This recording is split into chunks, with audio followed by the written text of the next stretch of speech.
OMG BBG! What up, guys? We're back with another BBG Talks episode. How's it going? So we are going to be doing something a little bit different this time in this podcast, and we're going to be talking about recommendations because the holiday season is coming up. So people are going to be buying a lot of stuff, buying Beys for their friends, for their family, or maybe you guys are looking at buying some stuff for yourselves, or send this video to a family member if you want to be buying. If you want them to be buying you stuff. Yeah, exactly. Because we're going to be talking about a bunch of like good buys, like good purchases that you can make this holiday season for Beys, and a bunch of like not so good purchases. So that way you guys know which one's good, which one's not for those more of a beginner BBGs out there. So you guys can kind of listen in and know what's good. So essentially this is your holiday gift guide. And once again, this is our opinion, right? So of course you can listen to us, go with what we're recommending, or you could totally disregard what we're saying and buy whatever you want. At the end of the day, your money, right? So yeah, you guys decide what you want to get, right? It will affect your collection, right? It will affect the the parts and the combos that you can make. So choose wisely, because not everyone's going to be able to buy every single release. But yeah, let's dive right in. We're going to start talking about the Sparking stuff. Essentially, that's all we're talking about really, is we want to talk about the latest releases from Sparking. So yeah, let's start off from the very top. From the beginning of the series, right, we saw the release of Super Hyperion and King Helios. And so what is your opinion? Do you think you should buy those Beys? Okay, so yeah, B159 and B160, Super Hyperion and King Helios. I say for those ones, it is a good purchase. It is a dope purchase. So I give you a thumbs up for that one. You should get it. Super Hyperion, super powerful. It's super fun to use. The drivers are awesome. King Helios also not too bad too. Like good driver, good like capabilities, like really cool battles I can get from those two Beys. So I would recommend it. Stamina's pretty good on King Helios, right? It is a left spin, so all of you left spin lovers, you'll like that Bey. Oh man, I'm trying to think if a person were to decide between King Helios or Super Hyperion, which one would you recommend? I feel like Super Hyperion is more fun.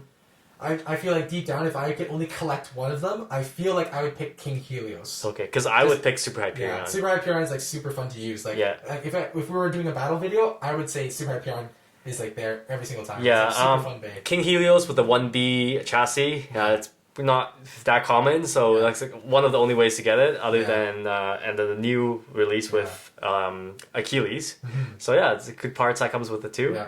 So there is, so that's that for those two right there. And next we have Glide Ragnarok. Okay, so Glide Ragnarok, is it a cop or is it a drop? Is it dope or nope? I am not even gonna lie, I would probably skip this one. Alright. Now, people would say you would get it for the wheel disc. But now with the latest random booster that's out, that we'll talk about later, you can also get a wheel disc in that too.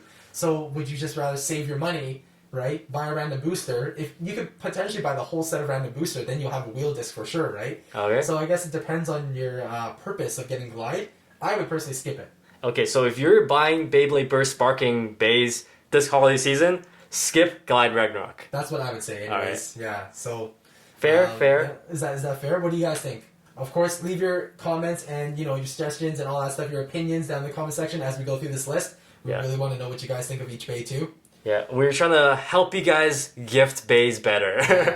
And now, this one we didn't actually bother getting ourselves because it's kind of like a redundant purchase. But we actually have B162, which is the Beyblade Superking battle set. Which came with Super Hyperion, King Helios, and another stadium.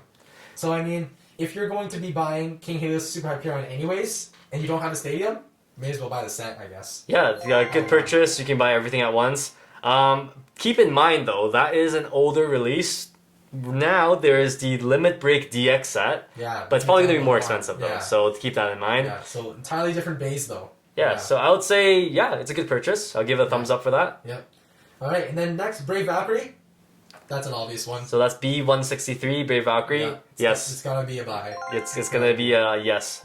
It's a dope purchase. Yeah, the 2A chassis sick. Evolution Dash is always sick too, once it wears out. And come on, it's a Valkyrie Bey. You can't skip Valkyrie Beys. Yeah, and then I think if you can only choose one thing to buy, Brave Valkyrie is probably a good start. Yeah, definitely. Yeah. If you need one Bey from Sparking, right? It's what's gonna be fun. If you it's reliable. Somebody have never Beybladed before, they need to get their first purchase on Sparking stuff. Yeah, Brave Valkyrie is pretty good go-to. There, yeah, for sure. the main character as well. Yep. Alright, next up we have B164, which is Random Booster Volume 20.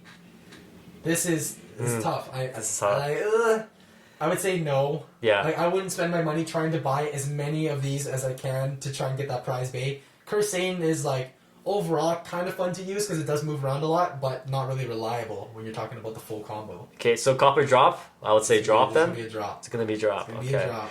So skip it this holiday season.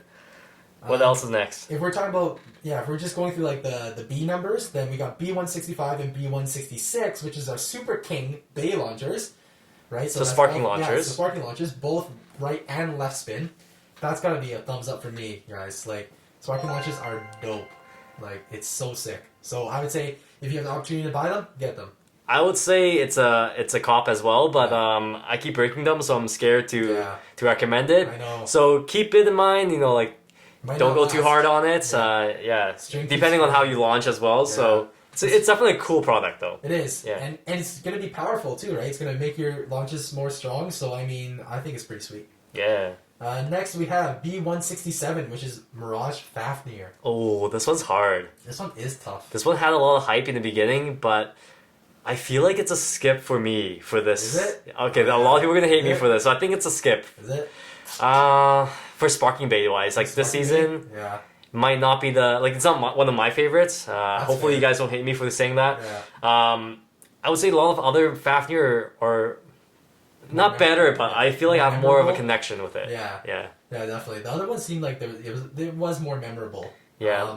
Other than the last one. You guys know what I'm talking about. I'm spreading the hate right now. Like, I feel like you can get like Drain Fafnir for a fraction of the cost now, and if you are wanting to buy 2 Beyblade instead of 1 expensive Beyblade, might be better to buy like an older Fafnir. Just like in my opinion, I feel like it's more fun. Like I feel like it's just cooler. I don't know. Yeah, that's fair. It's, that's totally my fair. thing. So. Yeah, and plus Free had like very short, like a very, very short like screen time for this season, right? So it's kind of like showed up for 2-3 episodes and it was gone.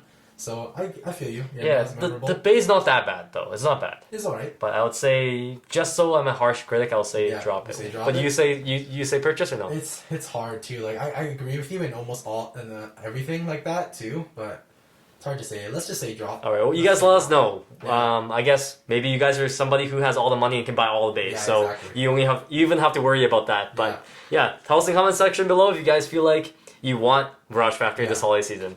The reason why I say I would drop it is because the next left spin Bey that we have is B168 Rage Longinus. Okay. I feel like I'd rather buy Rage Longinus over Mirage Fafnir because I like attack types, right? We both like attack types. Yes, so yes. I feel like I'd rather buy Rage over, Fafnir. Yes. Rage Longinus, definitely a cop. Yeah. 100%. Huge upper attack power. Very impressive Bey. Yeah. It's awesome. Stamina's pretty good. Light Up to Death is good. So, like, if you had both of them, Mirage Fafnir, Rage Longinus, I would say go for the Longinus. But once again, depending on your playstyle too, right? Mm-hmm. So up to you guys. Alright, so after Rage Longinus, we saw B169 Variant Lucifer. Yeah, this is a very polarizing purchase, that's for sure. It had a lot of hype. It's very gimmicky, it's very cool. Performance against right spin Beys, absolute trash. Like garbage. So I would buy this for collector's purposes. And if you use it in left spin combos, still pretty good. Okay, right? So the question is cop or drop? For me, it's a cop. It's a cop? Only because it's so special. You don't see other chassis and other gimmicks like it. Although it's actually bad performance-wise, it's nice to see in your collection. So as a collector, I'd say cop it. If you plan on battling with these Beys and you want to win, and this is the only Bey you got, you better drop this Bey because you're not gonna win with it. Yeah, I am actually opposite. I feel like it's gonna be a nope for me. Yeah. Because so the new Lucifer is coming out, so I feel like maybe you should wait until to see how the new ones is first, and before you go ahead and buy the old one. But the chassis is definitely the cool part, like the tongues sticking out. Yeah, definitely. The tongues. Yeah. You guys always hate me for saying that. Still call them that. Alright, so next up we got Random Booster Volume 21 B170, sorry. And this is the one that contained Diabolos. And I'll be straight up, I don't think this one's a cop for me. Yeah, I think it's a drop for me too. Pretty boring Random Booster if you ask me. Not the most exciting one. Yeah.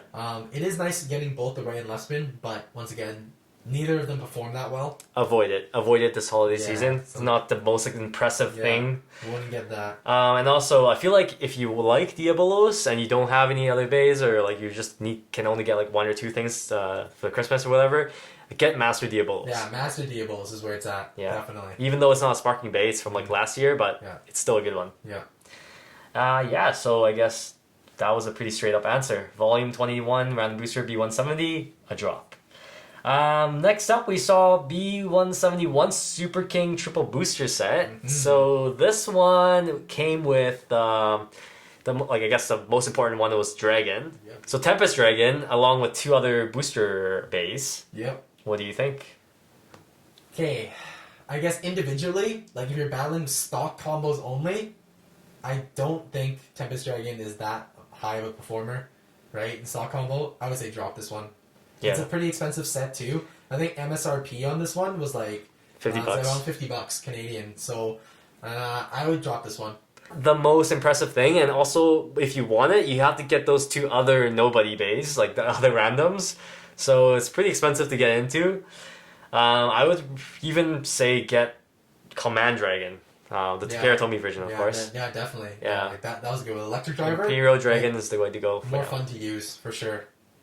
Alright, so the next one we have here, this one is an easy one. B172 World Spriggan. Drop. Drop that. No one Drop likes the Shu. mic. No one even likes Shu or Spriggan. Just kidding. This one is a for sure cop. This has got to be up there. Like, if you can only buy 1 bay from Sparking, man, so World Spriggan's like pretty up there. Yeah. On the list. It's fun. Yeah, I mean, the bay is really good. Yeah. But even if you get like Shozy Spriggan or one of the older Spriggans, it's also just as good, I feel. Like, I don't think it's bad to get the older Spriggans, too. Yeah. Yeah, the weight difference is obviously there, right? Like, World Spriggan's going to weigh a lot more than the old ones, but by no means, though, are old Spriggan's bad bays. Like, I'm just thinking of like even Shozy Spriggan is pretty good. Like, if I get that for Christmas, even in 2020, it's still good. Yeah, definitely. But overall, though, for World Spriggan, if you have the opportunity to get it, I would say get it. Yeah. Yeah, it's pretty sick. And then the next one is Random Booster Volume 22 B173, and that was just like a couple weeks ago when we got this bay. And that one is Achilles, Infinite Achilles. Yep. And this is what I was talking about earlier. You can actually get the wheel disc from this collection too. So if you got like a big budget and you can buy like the full set of Random Booster, that's pretty sweet. You would get Achilles and you get a Random Booster bay that would have the wheel disc too. Yeah, and you can have 2 chances of getting Infinite Achilles, so that's actually pretty good too. Yep. I think it's a go for me. Yeah, same. It's dope. And you can also get, the tall drivers as well. So like there's a lot to look forward to in this Random Booster. I would say out of all of these Sparking Random Boosters, this volume is probably the best one to get. Yeah, it might also be a little bit more expensive too. So depending on the price, if it's the same price, or if it's under your budget, I think go for it. Yeah, I think go for it. If you're looking to buy the whole set, like expect to spend like at least $200 if you want to get the whole set. So depending on where you live too, I guess. Yeah, exactly. It's gonna be pricey. Yeah. And coming up, that's we're kind of up to date now. That's the most recent release, and of course coming up is the Limit Break DX set, B174. That's gonna be out in just a matter of days, right? We'll have our hands on it soon. This one, even before we actually test it, it's gotta be a comp. Yeah, starter sets are always a good buy, in my opinion, especially for newer bladers who don't have like the launchers or don't have like stadiums. Exactly. And this one comes with the new stadium from Takerotomi. Finally, guys. Yeah, and also new Sparking launchers as well, the long versions. So if you don't buy, your separate Sparking launchers, you buy this set, you get even better ones. So I mean, there's just so many reasons why you should buy this set if you have the opportunity to. Definitely a cop if you can afford it. Yeah, definitely. MSRP on that one's like almost $100. Yeah, about $100. But I mean, like some Hasbro sets are $100, right? So I mean, why not get this one? This one's pretty sweet too. That's true. That's true. But yeah, on that note, should we move on to Hasbro stuff? Because we don't want to leave out Hasbro, right? We collect everything, and of course, some people collect Hasbro exclusively, right? So there's definitely going to be some things that you should try and get from Hasbro. And some other things you should avoid. Especially if you can only have access to Hasbro stuff from like Target, Walmart, Amazon, Toys R Us, or whatever. Then we can go over a couple things that you should avoid and a couple things that you might want to get. Yeah. So I mean, to start off, I think the vertical drop battle set probably a good one. Very basic, right? You get like the vertical drop Beys stadium, which is like your typical HyperSphere stadium, right? It looks just like in the anime. Overall, we had a lot of fun when that one first came out. So I think for that particular one, you guys should maybe cop if it's on sale or something like that, because now that it's a little bit older, you might see the prices drop a bit on that. Bro. The one we just unboxed, Extreme Challenger, that set's pretty sweet too, right? With the drop-in deck. I think that one's a pretty good set to get because of the stadium, once again. I'm not sure if it's fully worth like 100 Canadian dollars. So for that one, because the Beys it comes with are just not really that great, I guess. It's too random. The stadium is really good. But I wish the Beys came with like original colors and like more options or whatnot. But it's not bad. I would still say it's a good buy. I'm kind of biased because basically I'm just going based off stadium design. So for me, like if the stadium's cool, I'd get it. If it's not cool, I wouldn't get it. Like for example, the Infinity Brink one, right? Like that was like the green clover stadium. That stadium wasn't that impressive. Like, we get it because, obviously, as BBG, like, we're going to get it no matter what. But if you can only buy one of those sets, I would stay away from the Infinity Brink one. Well, I think the Infinity Brink one is a bit cheaper, though. So it is cheaper. Yeah, it's not the full blown. You're biased on stadium design, so exactly. Like the Clover one, there's still a lot of like good battles you can get out of that one too. But it's just not big enough for I guess like multiple bays in there maybe. It's just not as fun for me. So like I'm basically rating off of fun. Yeah. So like if we're talking about budget, then maybe Infinity Brink is a little bit better, right? Because it is cheaper. A couple other things to remember buying Hasbro if you're getting Royal Genesis G5. No electric driver. It's completely different to the Karatomi one, so just keep in mind like you don't get Royal Genesis Hasbro by accident if you were looking for the electric driver. So that guy has like no infinite lock, no electric drivers. So maybe something to avoid. That pretty much goes for almost like every Hasbro release. So you guys have to be obviously aware of that, right? Like if I'm gonna get a Lord Spriggan or a Sword Valkyrie or something like that. You know what I mean? Like all the gimmicks are gone, right? So I should buy based off what you like. Right? Get a Union Achilles. I would say out of all of the individual ones, get a Union Achilles just because you can take off the Union Sword. The sword, right? Yeah. That extra piece there that you can customize with just makes it worth it. So if you can buy one starter pack to have like one specific Bey from the anime, get Union, I would say. And it's actually heavier than the Union sword on Takaratomi, which is interesting. Yeah, so that one there, I would say get. Yeah, that one is a cop for me too. I would say focus on the battle sets. Another one's like the Vortex Climb, right? Vortex Climb is also a very fun stadium to use. So if you guys have the budget or you want to surprise someone with a nice stadium, Vortex Climb is also the way to go. Yeah, I guess that goes. We went over like everything really quickly. Those are like the memorable releases and all the Takaratomi newest releases that we talked about. So it's definitely recent stuff for 2020. So I guess if you guys are interested in buying stuff for your friends and family, might want to listen to our opinion. And again, these are just our opinion. You might want Glide Ragnarok because you're in love with Rantoro. Who knows? Alright, that's basically it. You guys can look at the links in the video description below if you guys want to check out what we talked about. And we of course have our unboxing videos and reviews every single on one there. of those products. Yeah. So if you guys want in-depth info on each thing we talked about and each thing that we recommended, check out those unboxings. And that's pretty much it. We'll see you guys in the next episode of BBG Talks. And as always, Geeks out!